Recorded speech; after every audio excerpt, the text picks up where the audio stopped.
Gurur Brahma, Gurur Vishnur, Gurur Devo Maheshvara, Guru Sakshat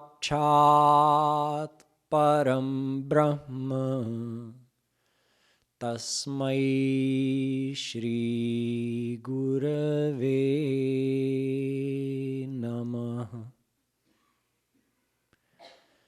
Yo Brahmanam Vidadhati Purvam, Yo Vai Vedanscha Prahinoti Tasmai Tagvang Ha Devamatma Buddhi Prakasham Mumukchurvai Sharanamaham Prapadye.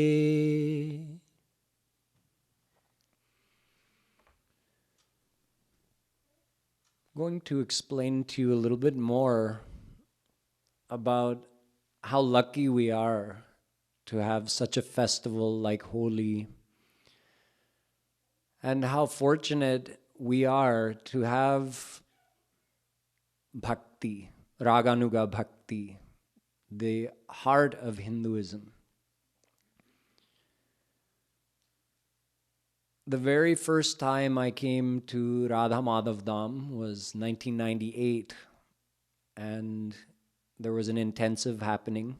I just came for the last couple of days of the intensive and stayed for a week, stayed for the Rath Yatra. And it was, although it was late September or early October, someone had brought some holy dust, some holy powder from the Holi that had been played in our ashram in India. And they were just giving a tika on the forehead. Seems like a simple thing. Now remember I was brand new to Hinduism. Up until, this was early October, until May of that same year, I didn't know the first thing about Hinduism. I had never heard Radhe name. I had heard Krishna's name, but I had no idea about who was he, what is bhakti, any of this. So I'd been to a few satsangs, and I'd started reading some of the books of Kripaluji Maharaj to understand some philosophy. I had started doing Rup Dhyan, meditating on the form of Radha Krishna as we teach here. But I was still very new. I came here to Radha Madhav Dham and just saw, some people are going and lining up, so I also lined up. And got given a tika of that holy powder from Mangar on my forehead. Then a few minutes went past. I went back to my room in one of the dorms. And all of a sudden, I had no idea what happened to me. I've never told this story before. I was lying on my bunk bed in the dorm, and tears started coming. From where, I had no idea. I had never cried for God in my life. There was a picture of Radha Krishna on the wall, and I just felt at the same time completely lonely. Like there was a feeling of loneliness, which I later recognized as longing. It wasn't just loneliness, it was longing for Radha Krishna. And I felt like I was alone in the world except for those two in the picture, except for Radha Krishna. Where did that experience come from? It's kripa, it's grace of Radha Krishna, grace of Guru. I later learned that this feeling, that's something to be sought after. That's something we practice devotion for years and years, to try to get a glimpse of that feeling in our heart, where our heart melts and we feel that there's nothing in this world for me but you. In Hinduism, as I mentioned earlier, we have the full spectrum of ways to do devotion. It actually includes and incorporates all the forms of devotion to God described in all the religions of the world. On one end of the spectrum, we have Nirakar Brahm, formless God. You can also do devotion to formless God. You can try to meditate on formless God. It's very difficult, but it's possible. It's just very abstract. God also has a formless aspect. So if you want, you can try to do devotion to formless God. Then in Hinduism, we also have much described about doing devotion to God in His almighty form, like the form of Vishnu or the form of Durga. These are forms of God, one single God, and you can see them. You can think of them in your mind. You can think of their form. Devotion to Almighty God is generally quite formal. In other words, we do devotion to God in a formal way. We do some pujan, we sing some mantras, we do arti. This is also described extensively in Hinduism. We also call it Vaidhi Bhakti. We follow a lot of do's and don'ts and worship God in a strict manner. Then there's another way of worshiping God called Raganuga Bhakti, where you simply love God. So you have God's formless aspect, you have His almighty forms, and then you have His loving forms. Loving forms meaning like Sitaram, Radha, Krishna. You can meditate, in other words, think of Radha, Krishna, remember their leelas, think of their divine personality, picture their form in front of you. Part of that, thinking about their leelas, is where Holi comes in. Holi is a leela. God plays Holi. A leela means a gracious action of God, done to grace the souls, and for themselves also to enjoy their own blissfulness. Now ask yourself, do you think it's possible to play Holi with Nirakar Brahm? Nirakar Brahm is not different than Vishnu or Durga or Sitaram or Radha Krishna or any other form. They're all one. They're all absolutely one. But can you play Holi with Nirakar Brahm? You can't even see Nirakar Brahm. Adrishtam. Ved describes formless God as being adrishtam, avyavaharyam. It means you can't interact with Him in any way. Then how will you play Holi? Achintyam. You can't even imagine or grasp or conceive anything about Nirakar Brahm. So how will you play Holi with an abstract entity?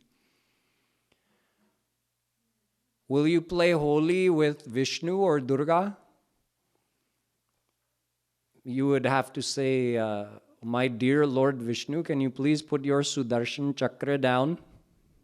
I don't want to get injured. Durga Mata, Mataji, aap talwar rakh dijiye 1 minute. Durga ji, please put your sword down 1 minute so we can play Holi. No, even though in that form you can see God, you can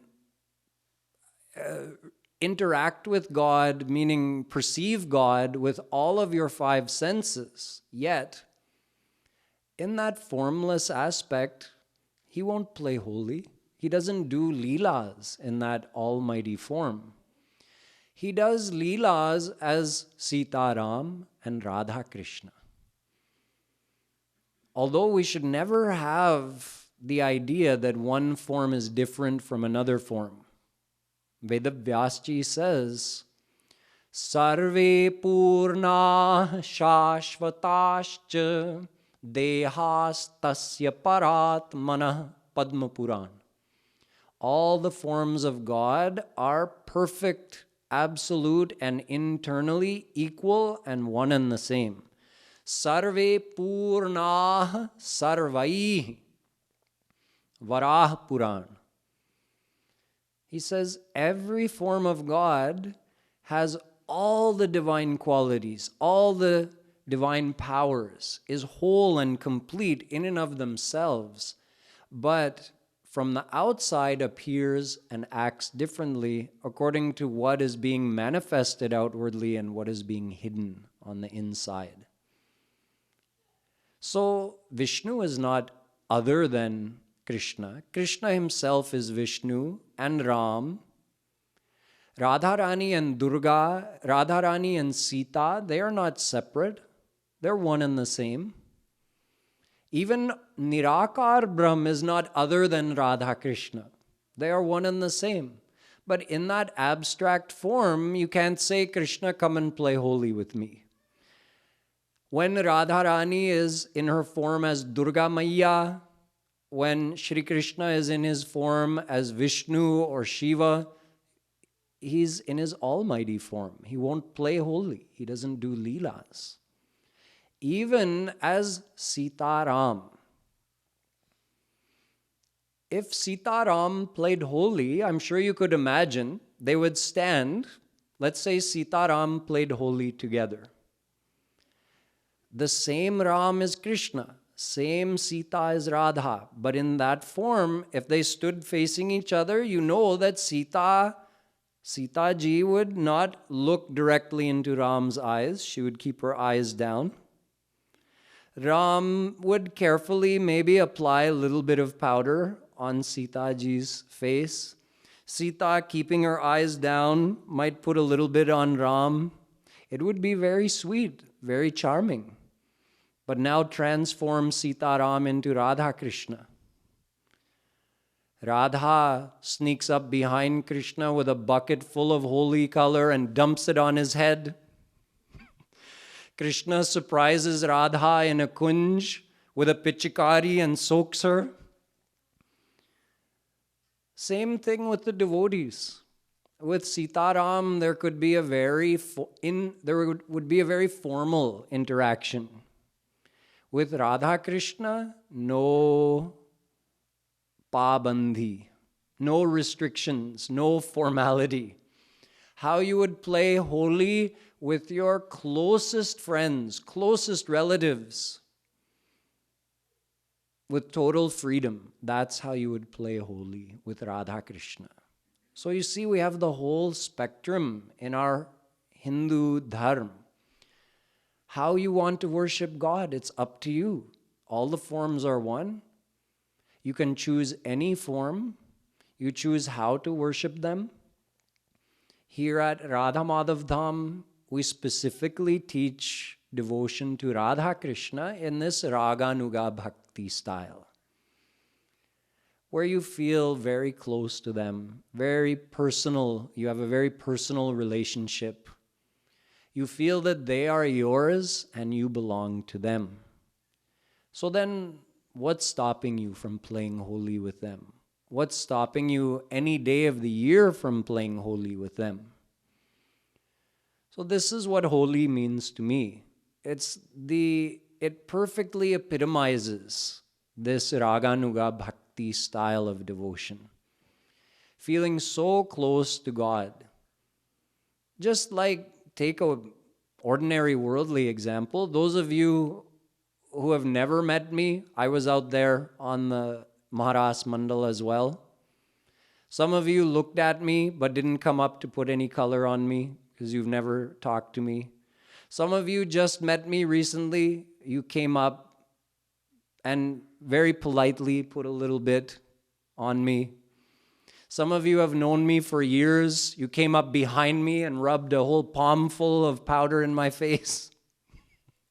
So the closer you feel, the more personal your relationship is.